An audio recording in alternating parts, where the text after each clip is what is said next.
Mark was only 17 when doctors gave his mother a terrible diagnosis: breast cancer. The next 2 years became a trial for the entire family, though in reality the burden fell on the shoulders of his grandmother and Aunt Helen. Mark's father, Vincent, practically vanished from their lives, constantly disappearing on business trips and endless work projects. 5 months after his mother closed her eyes for the last time, Vincent decided to introduce his son to his new girlfriend, Teresa. Mark erupted with indignation.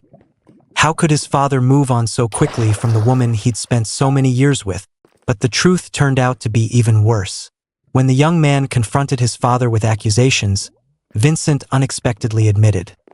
Their relationship had been going on for 3 years. 3 years while Mark's mother fought for her life. 3 years of lies, when every business trip was actually a rendezvous with his mistress. The greatest betrayal was the realization that Teresa had been his mother's friend. She knew about the illness, knew and still continued the affair with her dying friend's husband. That same night, Mark packed his bags and left, vowing never to see his father again. Aunt Helen took him into her home, becoming his only link to his former life. 8 years passed. Mark turned 25, built his own life, found a job, fell in love. He tried not to think about his father at all. So Aunt Helen's call came as a surprise. The conversation started innocently. "How are things? How's your health?" But quickly moved to the real reason. Vincent was marrying Teresa, and the family believed Mark's presence at the wedding could be the first step toward reconciliation. "Why would I do that?" Mark asked coldly. "He's dead to me." The silence on the line stretched for several seconds before another voice, a voice he hadn't heard in 8 years, whispered, "Mark, is that really how you feel about me?" The young man immediately hung up, his hands trembling with anger and a sense of betrayal. Helen had used his trust, orchestrating this ambush. He sent her a sharp message, reminding her of her promise not to reveal any information about him to his father. In response, his aunt called him heartless, saying that Vincent was devastated and that Mark should have moved on by now. Instead of responding, Mark simply blocked her number. But that was only the beginning. Over the next 2 days, his mailbox filled with a wedding invitation. Clearly Helen had given his father his address. And then the real siege began. Phone calls, messages from uncles, cousins, aunts. Everyone demanded he give his father a chance. Come to the wedding, stop being so cruel. The most absurd was a message from Teresa herself, hinting that Vincent was even considering postponing the wedding because of his son's refusal. As if that should make Mark feel guilty. "That's not my problem," he replied briefly. "I don't want anything to do with either of you. You're forcing this on me." A month after the scandal, Mark decided to tell the truth. He sent a detailed message to everyone who had showered him with reproaches. About his father's betrayal, about the affair during his mother's illness, about how Teresa had betrayed her dying friend. Then he blocked all the numbers, keeping the old phone only to collect evidence of possible harassment. A week later, Dennis, Aunt Helen's fiancé, appeared at his apartment. He was waiting in the parking lot, knowing Mark's schedule, and assured him he only wanted to talk.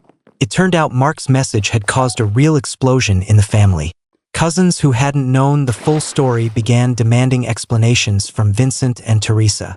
They initially denied everything, but someone confirmed the truth. Several relatives withdrew from the wedding. Even old friends of Mark's mother, learning the details, announced they wouldn't be attending. Vincent wanted to postpone the ceremony, hoping to talk to his son, but Teresa gave him an ultimatum. Either the wedding happens or she leaves. The bride threw a tantrum, began banning anyone who dared mention the scandal from the celebration, and blamed everything on Mark. "She says you did this on purpose," Dennis explained. Mark just laughed. The wedding still happened, though Dennis conveyed that the atmosphere was far from festive. When Helen's fiancé said goodbye, Mark made it clear he was cutting contact with his aunt and, by extension, with him as well. Dennis nodded with understanding and wished him luck. The following months became some of the hardest in Mark's life. He missed his aunt, his mother, the life that could have been. His girlfriend Sophia tried to lift his spirits by inventing absurd revenge schemes. from releasing rats at the wedding to hiring pyrotechnics. Of course, it was all just joking, but it made Mark smile. However, real salvation came through therapy. The first sessions proved extraordinarily painful. Mark confronted an ocean of unprocessed grief, anger, and fear. He cried for no reason, was afraid he would somehow repeat his father's path, panicked over thoughts he couldn't control. After 4 months, he realized it wasn't fair to Sophia. She dreamed of the future, marriage, children, a home together, and he was barely keeping himself afloat. In March, after 2 years together, they had a long talk, lots of tears, and decided to part ways. "It was the hardest decision of my life," Mark recalled later, "but I couldn't ask her to wait while I picked up the pieces." Fortunately, the breakup didn't mean hostility. Sophia and their mutual friends stayed in touch, checked on him daily, didn't let him be alone. In July, company management offered Mark a transfer to the head office in another city. After discussing it with his therapist, he decided the change of scenery would be beneficial. In September, the move happened. His best friend Anthony took 25 days off out of his 30 available vacation days to help with packing and settling in. The new city welcomed him warmly. Colleagues turned out to be friendly, work was engaging. Mark continued online therapy twice a week and attended a grief support group in person. At first he was afraid they wouldn't take him seriously. After all, so much time had passed. But the group proved incredibly supportive, and he even found real friends there. Another year later, when Mark's story unexpectedly went viral on YouTube and TikTok, he was flooded with new messages asking him to share what happened next.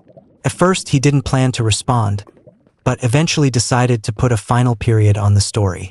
About his father and the new family, he knew nothing. No one from the family had reached out again, and Mark didn't seek information himself. The biggest surprise was meeting Sophia at a mutual friend's wedding in the summer. It turned out the feelings had never really disappeared. Both just needed time. Now they were talking again, slowly, carefully, trying to understand if a future together was possible. And then some stranger sent him flowers at the office with a card that had the Reddit post printed on it and warm words of support. Mark never found out who did it, but the gesture touched him deeply. Life hadn't become perfect, but therapy, the support group, wonderful friends, and the opportunity to start over helped Mark find peace. He was no longer running from the pain. He was learning to live with it, not allowing the past to control his future. And though the wounds from his father's betrayal would never fully heal, Mark could finally look forward without fear of becoming someone he despised. He was himself, and that was enough.